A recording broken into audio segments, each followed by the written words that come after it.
ये स्वागत है आपका। तो आज बात करते हैं भगवत गीता चैप्टर नंबर 2 के बारे में। तो चैप्टर नंबर 1 में जो आपने पहले वीडियो देखा नहीं देखा तो डिस्क्रिप्शन में लिंक है, जाकर देख कर आइए।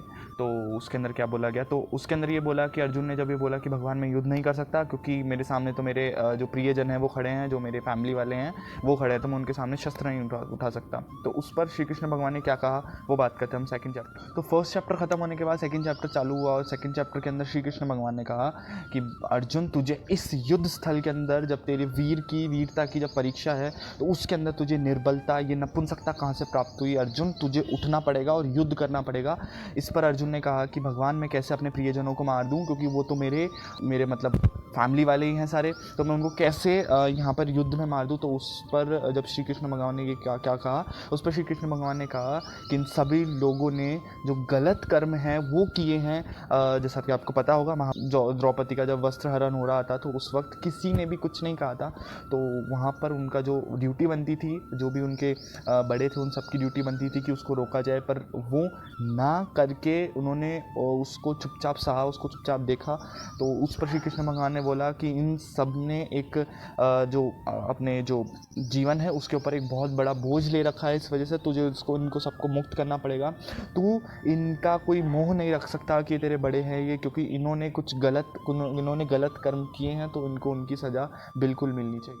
तो श्री कृष्ण भगवान ने जो चैप्टर नंबर 2 है उसके अंदर अर्जुन को ये बताने की कोशिश करी कि तेरा इस वक्त कर्म क्या है, इस वक्त कोई रिलेशन नहीं है, तो यहाँ से लर्निंग क्या मिलती है हमें? तो यहाँ से हमें लर्निंग ये मिलती है कि जिस वक्त हम कोई काम करें जो हमारा जो टारगेट है, जब हम उसके ऊपर काम करें और जब वो सच्चा है और किसी के हित के अंदर है, तो हमें उस वक्त किसी भी तरीके के रिलेशन को हमें उस वक्त ध्यान नहीं रखना चाहिए, क्योंकि उस वक्त हमारा सिर्फ एक ही गोल होना चाहिए कि हम उस जो टारगेट है जो हमने सेट किया है हम एटलीस्ट उसको अचीव कर सके। तो उसके बाद श्री कृष्ण भगवान ने अर्जुन को ज्ञान योग यानी कि जो ज्ञान है उसके बारे में बताया कि अर्जुन इस वक्त तेरा सिर्फ एक ही धर्म है, इस वक्त तेरा सिर्फ एक ही पर्पज़ है कि तू यहाँ पर युद्ध में खड़ा है। तो यहाँ पर युद्ध में खड़ा होने के बाद अब तेरा एक ही पर्पज़ है, अब तेरा एक ही टारगेट, अब तेरा एक ही गोल होना चाहिए कि तू जाकर और युद्ध करे बिना किसी भेदभाव के, क्योंकि युद्ध के अंदर कोई भी पक्ष नहीं होता, हर चीज़ निष्पक्ष होती है और तो निष्पक्षता से जाकर तू अपना जो युद्ध है वो प्रारंभ। श्री कृष्ण भगवान ने आगे भी ये कहा कि तू बाकी सब चीज़ों को त्याग दे, जो भी तेरे सारे मोह हैं, जो भी तुझे इस चीज़ से दूर करता है, जो तुझे अपना जो तेरा कर्म है, जिस चीज़ को तुझे जो एक पॉजिटिविटी जो स्टैब्लिश करनी है उसके रिलेटेड अगर तेरा कोई कर्म है और उसको स्टैब्लिश करने के लिए पॉजिटिविटी लाइफ में या पूरे वर्ल्ड में एक पॉजिटिव इम्पैक्ट स्टैब्लिश करने के लिए अगर तुझे कोई चीज़ रोक रही है तो उसको अपने विचारों से, अपने दिमाग से निकाल दे और सिर्फ मुझे स्मरण कर। यानी कि भगवान ने ये बोला कि जो भी पॉजिटिव एनर्जी, आप जिस भी पॉजिटिव एनर्जी को मानते हैं, जिस भी पॉजिटिव एनर्जी को, भले ही सुख हो भले ही दुख हो, आप उसके अंदर पूरी तरह से बिलीव रखिए।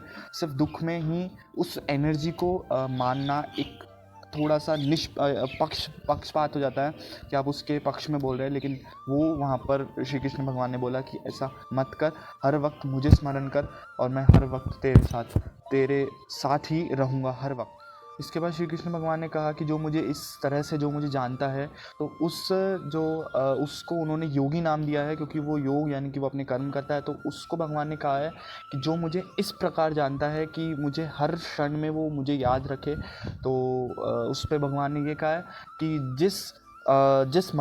जिन सब मनुष्यों के लिए जो मुझे इस तरह से नहीं जानता, यानी कि जो आप अपनी एनर्जी, जिस भी एनर्जी में आप बिलीव करते हैं, अगर आप उसको सुख दुख हर जगह अगर आप उसी को एक प्रायोरिटी रखकर अपना कर्म करेंगे और एक फल की चिंता ना करने की भी बात यहाँ पे भगवान ने कही है कि तू किसी भी तरह की फल की चिंता मत करे, तेरी जो आसक्ति है वो कर्म में होनी चाहिए, फल में नहीं। जो तेरा जो पर्पज़ है वो तेरा सिर्फ कर्म करना होना चाहिए, ना कि फल को हासिल करना। और फिर इसके बाद श्री कृष्ण भगवान ने ये कहा कि जो इस तरह से कर्म करता है, जो मुझे प्रायोरिटी रखकर और फल की चिंता ना करता हुआ जो कर्म करता है, उसके लिए और उसके अंदर और बाकी सब लोगों में जो डिफरेंस है वो बताया गया है। तो सबसे पहले कि जिन सब लोगों के लिए जो एक रात होती है, यानी कि जहाँ पर लोग सोते हैं, जहाँ पर लोग कर्म नहीं करते हैं, वहाँ पर वो योगी जो मुझे जिस तरह से स्मरण करके चलता है और मुझे प्रायोरिटी रखता है, मुझे एक जो कर्म में विश्वास रखता है, उनके फलों में बिल्कुल उसका कोई मोह नहीं है, तो उसके लिए तो वो सुबह है, यानी कि वो उस वक्त कर्म करेगा जब कोई कर्म नहीं कर रहा है, यानी कि इसका कहने का मतलब ये है कि जहाँ पर लोगों को अपॉर्चुनिटीज़ नहीं दिख रही है वहाँ पर उसने अपॉर्चुनिटीज़ ढूंढी और वो वहाँ पर जाकर उस अपॉर्चुनिटी पे हिट करके अपना जो पर्पज़ है, टारगेट है, उसको पूरा कर रहा है। और दूसरी तरफ बोलते हैं भगवान कि जिन लोगों के लिए सुबह है वो योगी के लिए वो रात है, यानी कि वो उस वक्त विश्राम करता है। यानी कि जिस फालतू बातों में लोग अपना आजकल ज़्यादातर वक्त वेस्ट करते हैं, अपना ज़्यादातर समय बर्बाद करते हैं, उसके अंदर श्री कृष्ण भगवान ने बोला है कि उसके लिए उस योगी के लिए वो चीज़ रात्रि है, यानी कि वो उस वक्त अपने दिमाग को, अपनी चित्त शरीर को शांत करेगा। तो भगवान ने आखिर में ये बोला कि मुझे स्मरण रख, फल की चिंता बिल्कुल मत रख, फल में तेरा कोई हक नहीं है, सिर्फ कर्मों में है।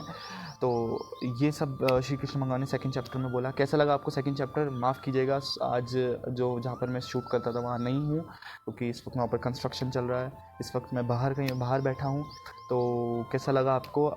आई होप कि वॉइस ठीक हो यहाँ की इसकी। तो कैसा लगा आपको? लाइक कीजिए, सब्सक्राइब कीजिए, शेयर कीजिए, कमेंट कीजिए कैसा लगा। इसका थर्ड चैप्टर जल्दी लेकर आ रहा हूँ, थोड़ा सा लेट हो गया, माफ़ कीजिएगा। शुक्रिया।